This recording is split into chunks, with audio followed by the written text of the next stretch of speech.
Okay, yeah, yeah. All is well, King. Just got back from working out, man. Get my jog on. Nothing Trying to wrong with burn that. off some of them calories. Nah, Get my I can lung relate. capacity up. Right, right. Man, I want to thank you for coming on the show, man. I truly appreciate you. I appreciate you having me, bro. I appreciate it. It's definitely an honor, man. First and foremost, for the viewers who may not recognize you, let them know what your name is and definitely where you from. Okay. And my name is Ibrahim Colvin. Um, I'm a small business owner. Got an ice cream business called Colvins Sweet Creamery. Um, from here, Cleveland. Grew up mostly in East Cleveland. That's the short of it. Yeah.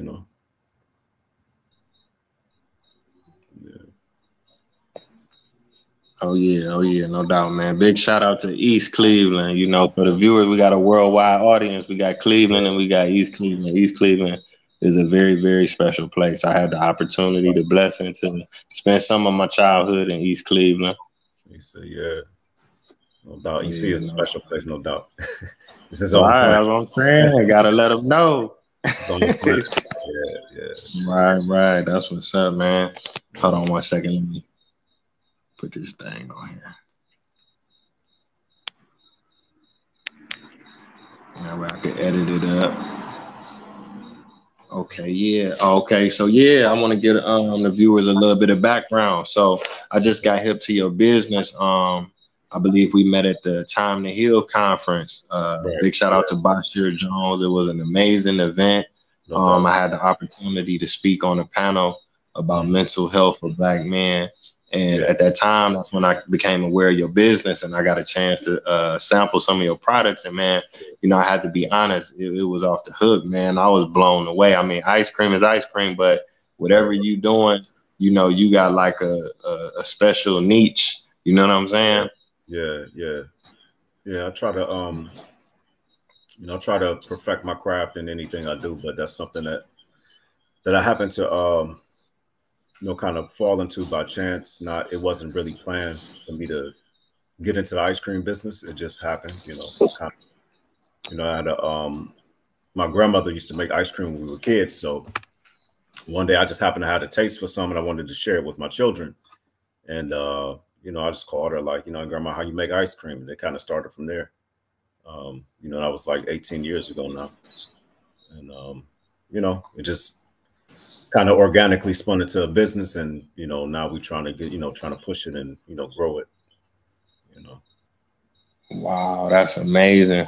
That's a blessing, man, because your grandmother taught you something, man. A lot of people can't yeah, say that. She planted a mighty powerful seed for you to flip right, one right, little lesson into an entire business, and you good yeah, at it, man. Because, like I said, you could eat ice cream all day, but when I tasted your ice cream, it was like an experience. It was like, you know what I'm yeah, saying? What is this? This something different. I want some more of this. It wasn't just like the ice cream they give you at school, like, oh, here go a cup of ice cream. right, Like you got some signature flavors and recipes going on. And I want to ask you about that because you already kind of talked about how you got into it. But okay. when did you want to, what made you decide to go from, just sharing it with your family to Mhm. flipping it into a business? What was that about?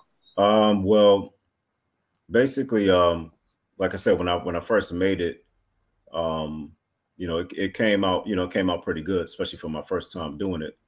And I tried to do it a little differently, so I was trying to do some kind of unique type flavors and stuff like that, which I thought was unique for homemade ice cream anyway. Because generally, I had only basically had vanilla homemade ice cream for the most part. And something that I want to go back to something that you said that was like an experience. That's exactly what I'm trying to present. So with it coming from my grandmother, obviously like, so that's that southern roots, you know what I'm saying? My grandmother's was from the South, and you have to think about it in terms of that she learned to make it from somebody who learned to make it from somebody who learned to make it from somebody who was making it essentially as servants, what I'm saying, to in particular to white people in the South. But so with that, just my whole thought process and going into the business, I try to think about it from the aspect of this is something, even though it's a luxury item, a treat, or however you want to put it, it's something that has more of a story behind it than just the end product. You know what I'm saying? That end product is something that came from a place. It came from an experience. And so I try to embody that and put it into, you know, what I do. You know what I'm saying? So I put stuff like, say, I make ice cream with soul, just to, you know, just something, or it's made with love and things of that nature. You know, and those things are true. You know what I'm saying? But again, I think more of it. I think of it more as an experience than I do it just as you know, making a product and just selling it. Oh yeah, no doubt, man. You definitely put some soul in it, because like I said, when I ate it, it took me back to like childhood. Like it wasn't no regular ice cream, because it's like you ain't making it in a factory. You making it, Right. you know. It's a one of one. Every batch you making, it's just not a machine or a robot just throwing it in the jar and then shipping it out. You know what I'm saying? So I want to salute you for that. It's like almost like you an artist, man. Basically, you know, you creating a masterpiece. You know what I'm saying? When somebody gets some good ice cream, they have a smile on their face, they whole mood change. You feel what I'm saying? Kid can be crying, whatever. You give them some good ice cream, they gonna change their whole tune, man. So that's amazing, and I appreciate you sharing that history, because you took it back. Because some people, they don't even think about what their parents and grandparents and great grandparents had to go through in order to survive and, you know, create a way for us. No doubt. Yeah, it's definitely something that I've thought about in terms of, you know, I've had the opportunity to meet I've lived with both of my grandmothers at one point in my life. I've lived with one of my great grandmothers. You know, I've met I think three of my great grandmothers and one of my great great grandmothers in my lifetime. You know what I'm saying? So I look at those things. Those are people that I've been connected to. And, you know, when you begin to add up ages, so to speak, of all these people, you know what I'm saying? You're really going back 100 years, or really more than 100 years. You may be going back 200 years, just the people that I personally have interacted with. So I think a lot of times we don't think about the connectivity in terms of how you receive things. You know what I'm saying? Whatever blessings they may be, or, you know, lessons of whatever it may be. But, you know, I try to reflect that in what I do.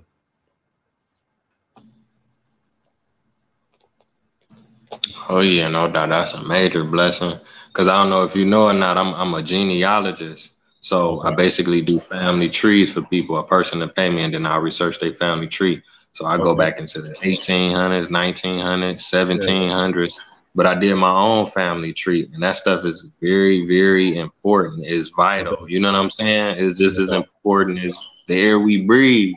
Like you say, you could get 100 years worth of game if you just take the time and sit down and learn something from your elders. Because some people, grandparents is around, but they're in a nursing home, or they don't know them. They don't have a relationship with them, and they take that for granted. But that's a part of your, you know what I'm saying, your human experience to tap, especially for Black people, because it ain't like how we used to be back in the day. We not as family orientated as we was 50 years ago or 100 years ago. You know what I'm saying? Where everybody over grandmother's house and getting them old school stories and getting them home cooked meals, and then especially something like ice cream, because a lot of people you don't know too many people that can make ice cream, even if they just making it for themselves. That's not something that a lot of people.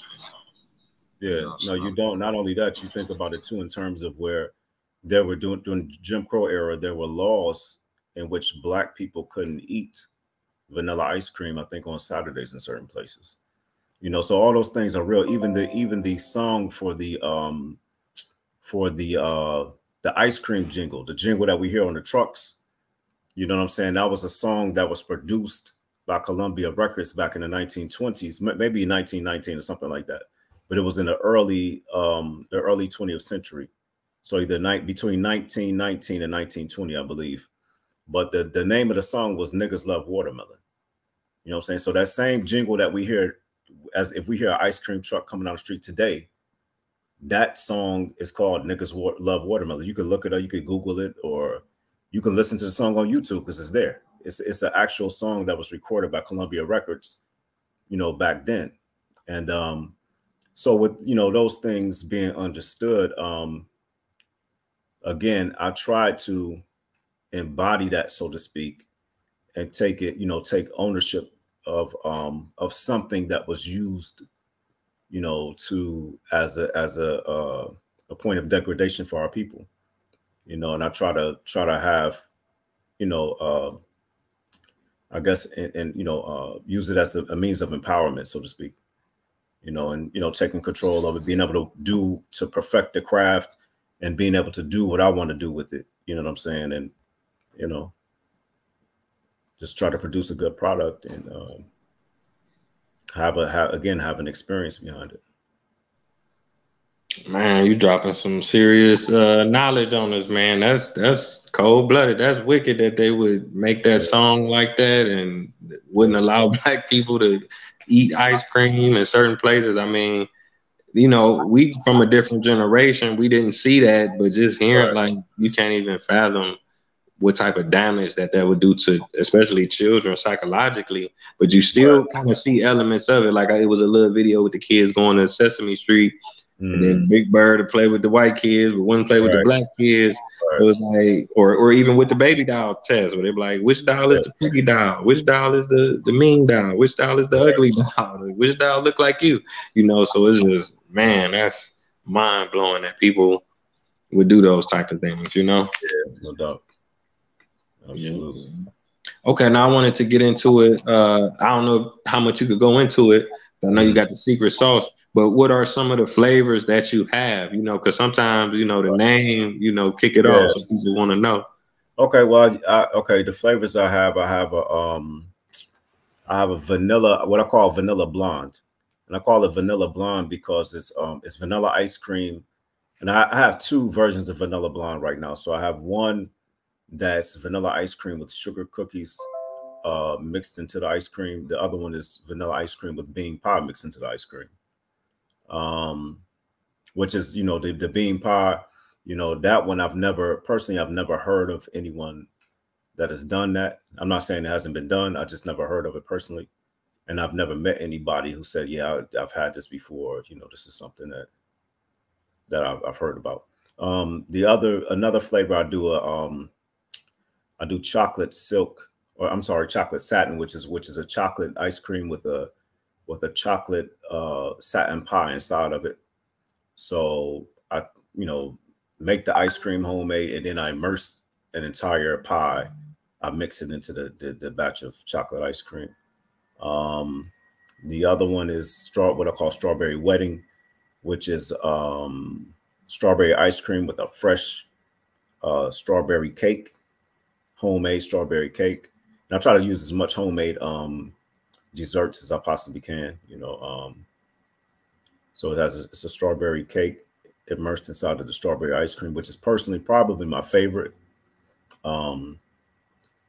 Also, I do a maple cashew crunch, which is a butterscotch ice cream with a maple cashew brittle. And it's kind of like, so the way I was thinking about it was like, okay, people ask you for certain things. They ask you for butter pecan. They ask you for kind of regular things. And I didn't want to do anything I wanted to try to, because when you have the ability to do something like this, I don't really see the point in doing it and then just doing everything like basic, just vanilla chocolate, just basic type things. So I said, well, my answer, so to speak, because people ask for butter pecan. I say, well, I don't do butter pecan. You know what I'm saying? I could do butter pecan if I chose to, but I just choose not to. I'd rather do something different, add a different flavor maybe that people have never had, or just create a flavor that people. So I do the maple cashew crunch. That's kind of like my answer to butter pecan. And it's a butterscotch ice cream with the maple. It's a maple cashew brittle, so like a peanut brittle, except for it's the brittle is with cashews and maple is the brittle. I do peanut brittle, which is just a French vanilla ice cream with peanut brittle in it. I do a lemon cake, which is lemon ice cream, which is not very popular. And it's popular in certain parts of the world, but not here in the States. So I do a lemon ice cream with an actual homemade lemon cake in it.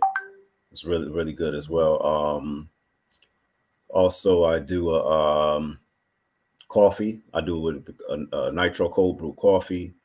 I do a chai ice cream, which is really good as well. Like chai tea. If anyone likes chai tea, then you would really like this ice cream. Man, some stuff I'm forgetting too. Also, we got what am I missing? Because I think I got about 13 flavors of ice cream, I believe.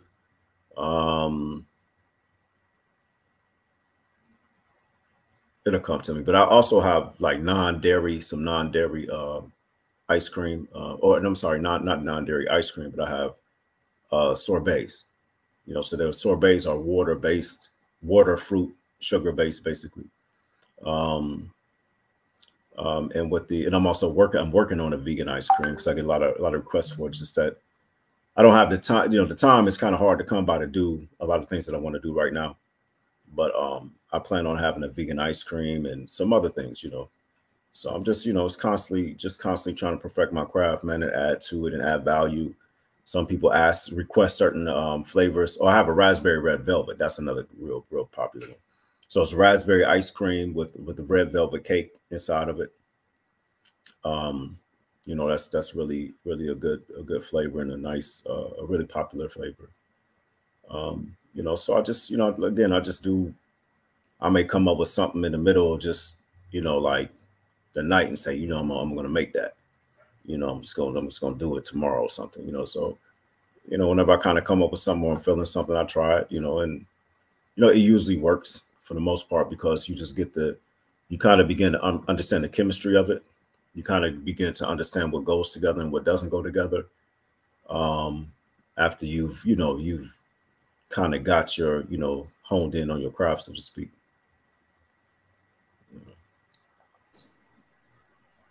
Oh yeah, man. I could definitely vouch. I had that strawberry wedding, man. Yeah, It blew me away. Yeah, that thing that to me, man, that's like that's like, I mean, it's just a thing of beauty, man. The taste is just like the perfect combination to me. You know, Yeah, man. You're gonna have to lock that recipe up in the vault and give it to your kids, man, because yeah, man. that's a 1-on-1, man. And probably all your flavors, because I want to try some more of that bean pie, man. I love bean pie and they're hard to find. Yeah. I want to try that bean pie. And I'm gonna try to get with you. Where are you located? You have a store? Do you have a truck? Do you have both? Yeah. Well, People... I just have a truck right now. I function out of a truck. So I do events and I do, you know, I may like, you know, do a pop-up or do an event or even where I just keep my truck parked. So when I'm in the location, you know what I'm saying? I'm, you know, if I'm there, I'm open, you know what I'm saying? For the most part. I try to make sure I keep everything updated on social media as to where I'm going to be and when I'm going to be there. You know, other than that, right now, you know, so the possibility for a brick and mortar is something that I'm looking into, you know, maybe for next year. I did briefly have a brick and mortar for a short period of time, but you know, the timing was bad because it was pre-COVID, right on the cusp of COVID. And, you know, I just didn't have the time. And then when COVID hit, I just didn't have the time to get, you know, to get where I needed to be in order to make it successful. And so, you know, I just been rebuilding basically. This is my first year with the truck out because a lot of things were delayed due to COVID and then due to, you know, personal family issues and stuff like that. So I had to just regroup and I'm just building from there. So, you know, right now I'm just doing everything out of a truck. There's a farmer's market in East Cleveland that I'm participating in. So if you give a shout out to Loiter, so if you look on Loiter at loiter.eastcleveland on Instagram, then you know you can see that.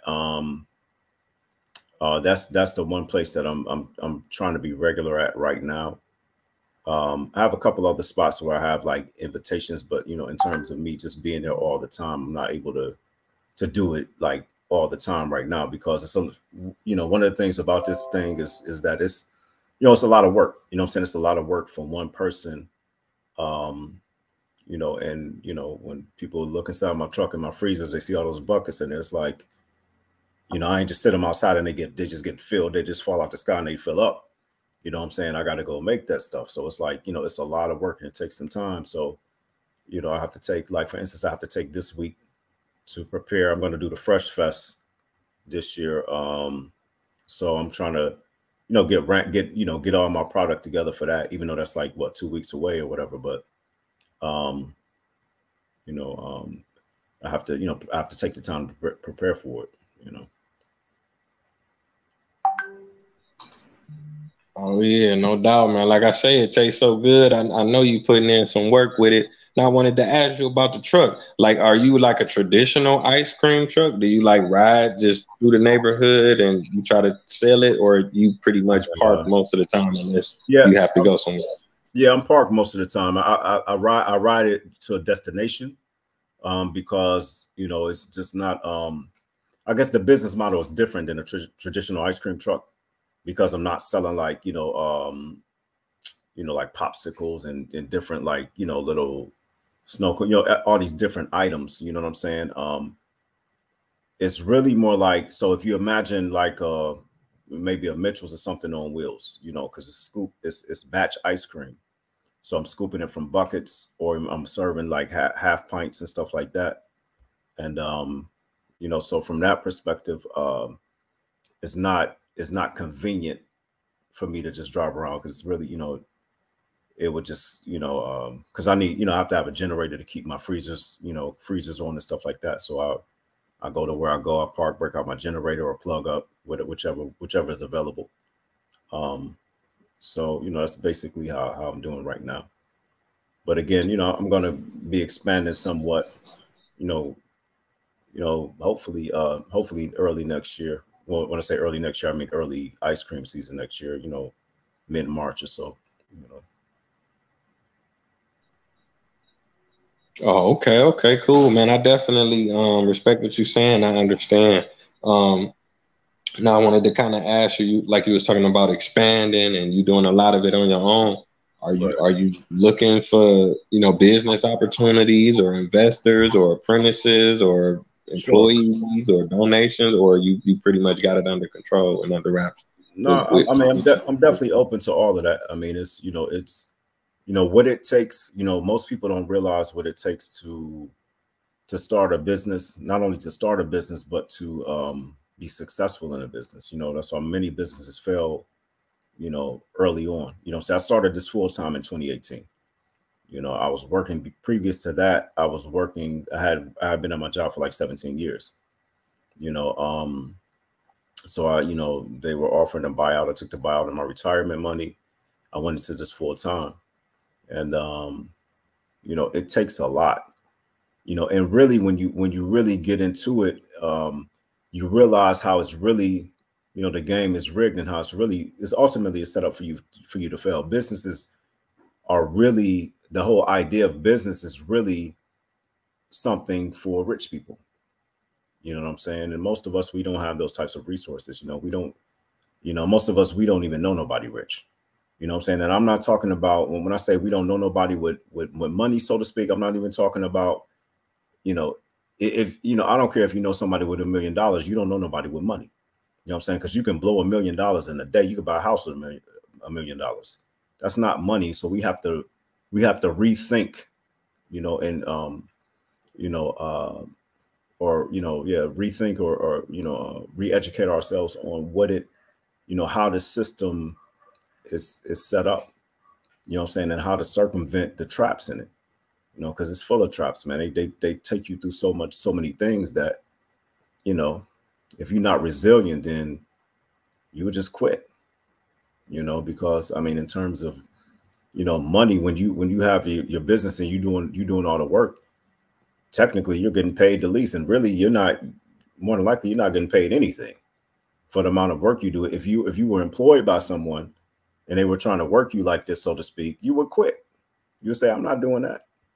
You know what I'm saying? But again, the whole concept is bigger than money. It's not just about money. It's not about chasing money. It's about, you know, creating a certain amount of leverage and having some sacrificing so that someone else can, you know, your children or whoever may come after you, you know what I'm saying, can have a better opportunity to be, you know, to have the, you know, just have the opportunity to be the, potentially be their best self, so to speak. Yeah, man. I mean, you hitting a lot of powerful points. I mean, and especially like for a black business, because we don't really produce anything. So it's like Right. we don't make sugar, we don't make Right. plastic containers, we don't make drugs, we don't sell gas, Exactly. we don't sell Exactly. seasoning. Every single thing we buy is like we got to buy it from somebody else that mass produces. So say if we selling t-shirts, Yep. we don't make cotton. We don't got a print press. We don't got the ink. We don't got the store to sell it out of. So our t-shirt, we got to sell our shirts for basically $50 just to, if we really wanted to make a profit, we got to sell a shirt for $50. And then our people, they don't understand that. They say, why your shirt not $10 like this guy's over here? Like But Walmart. yeah, right. But their communities, they're more structured so they could withstand that. So the Asians, they have their system. The Arabs, they have their system. The Indians, they have their system. You get what I'm saying? Because you Yeah. go into like a Chinese restaurant, their menus is pretty much the same. They selling the same thing. So they getting all. You got 100 Chinese restaurants buying they meat from one place. They buying their Right. duck sauce Right. from one place. They Right. picking it up and delivering from one place. They got a whole network where every black person trying to start a business, it's like you trying to do everything in one generations where, like you say, if your grandmother, maybe if she would have started the ice cream business and passed it to your mother and she kept it going, about time Right. you get into it, you can spread your Right. wings a little bit, but you got to Exactly. work so hard, bro. Exactly. Morning, noon, and night, and you got to deal with these people. It's just, I take my hat off to you. And your prices, you have some very, very reasonable, fair Yeah. prices Yeah. for the product that you're selling, because your quality is so much better. The ingredients, you could taste it. Right. You feel Yeah. what I'm saying? Yeah. Yeah. And that's the thing about it. You have to, you know, I mean, of course, the customer doesn't see that. You know what I'm saying? If you go certain places, you know, a scoop of ice cream is like most is on average about $5 a scoop.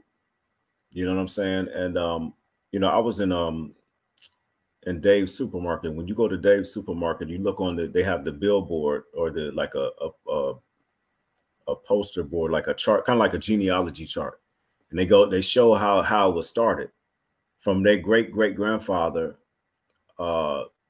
selling vegetables on a horse and buggy in the streets of Cleveland. You know what I'm saying? As an immigrant to this country, volunteered to come here. You know what I'm saying? Selling fruits and vegetables in the street. Do you think that man thought that his great grandchildren right now would be rich and have chains of grocery stores like that? I don't know. Maybe he did, but it's just the point that nobody, you know, nobody sees that sacrifice that he made, so to speak, in order for, you know, them to be where they're at today. And everybody, when you do something, everybody expects you to be the finished product. You know what I'm saying? It's like, I'm starting this thing and, and you can't, the only way you can not make mistakes is by not trying. You know what I'm saying? You're going to be, you know, so you get blamed for the mistakes that you make in the process. You know what I'm saying? And then, people, like, oh, well, if you had done this and you would be here by now, but those are people who have never put in any type of effort in terms of doing anything consistently for a period of time, especially in a capitalist society that we live in. You know what I'm saying? This is very difficult to build something from the ground up if you don't already have money. And again, you know what I'm saying, we don't have that kind of money. So, it's a different type of grind for us. Yeah, most definitely. Like you say, even deeper than the money, the family structure and the history, and even the networking and the community support, man. That's why I say I really salute you, because I understand some of my biggest critics and the things that I do is people that have never done. I never seen them do it, never heard of them doing it, but they got all that advice. They can tell you what you should be doing and how you should do it. But, at the same time, that's why I try to do different things, because I do think about my kids and my grandkids and my great grandkids. So I started a farm. I'm a beekeeper. I got chickens. I grow fruits and vegetables. I travel. I write, but I try to do everything I can to open one of them seeds. Maybe a harvest one day. And you know, when you plant stuff, everything don't harvest at the same time. So you like you said, you the grandson, you picked up on the ice cream. Maybe the daughter might pick up on this, or the great grandson might still run with the ice cream, and your picture might be on the wall one day. You know what I'm saying? And they giving you props for starting it up. So yeah, I ain't gonna hold you up, King. We at the 30-minute mark, so I want to ask you this. Number one, where are you gonna be at tomorrow? Are you open tomorrow, or what's the next location? Tomorrow, I was going to be at the farmers market tomorrow, but tomorrow is my mother's birthday, so I was wrestling with that. I was like, how can I do? But I said, man, I gotta go chill with her. So I'm not gonna but I would be on Wednesday. I would be at the farmers market in East Cleveland, but I would encourage everybody to stop by there. It's 15001 Euclid. You'll see it if you'll see it right there. It's just starting out. So, but it was pretty good turnout last week. And then I'm going to do the Fresh Fest, which is on September 10th. But in between that, I'll be posting I'll be doing like little local events where I can keep my truck parked and just things like that. I'll be open in between. But I have a lot of production to do in between now and the Fresh Fest. So that's mostly what I'm going to be doing, is producing. Yeah. Okay. Well, definitely let me know if you post up anywhere this week. I want to come grab some stuff from you. And I'm trying to think what was my next question. Do you do deliveries? I think, or do everybody just have to come pick it up? Yeah, right now, yeah, people have to come pick it up right now. I'm trying to get to the point to where we can add a couple of things, and we can, eventually get connected to DoorDash and Uber Eats and all that, so people can deliver that way. But again, that's what we're working on right now. We're just building to that point, getting the capacity. So I'll be doing stuff like milkshakes and like store-based smoothies and that type of thing too, so people will be able to get those delivered. Even they can get the ice cream delivered too, but I'm just there'll just be a couple of other options that we have. Right. More power to you, King. Now, if they want to follow you, is it a website? Is it Facebook, Instagram? What's the best way for them to reach out to you if they have no questions? I put most things on Instagram at Colvins Sweet Creamery. I do have a website. The website is colvinscreamery.com, but we're editing the website, but it's live. But yeah, again, mostly, and the website is also connected to my Instagram page, so everything that I post on Instagram goes immediately to the website. But I also do have a presence on Facebook as well at Colvins Sweet Creamery, so they can check me out there, but mostly on Instagram. Okay. I'm gonna definitely tag you when I drop this episode. So yeah, man, it's been a great episode. I learned a lot. I appreciate you sharing that information. You got a great product, man. Just stay strong. You got the juice already. You just got to just keep on going, man. I appreciate you, man. No doubt, man. I'm definitely gonna have to take one of them trips with you, bro. Oh yeah, to the motherland. You're more than welcome, man. Anytime. So I want to thank everybody for tuning in. There's been another episode of Taye Speaks. So until next time, family, we out of here. Peace.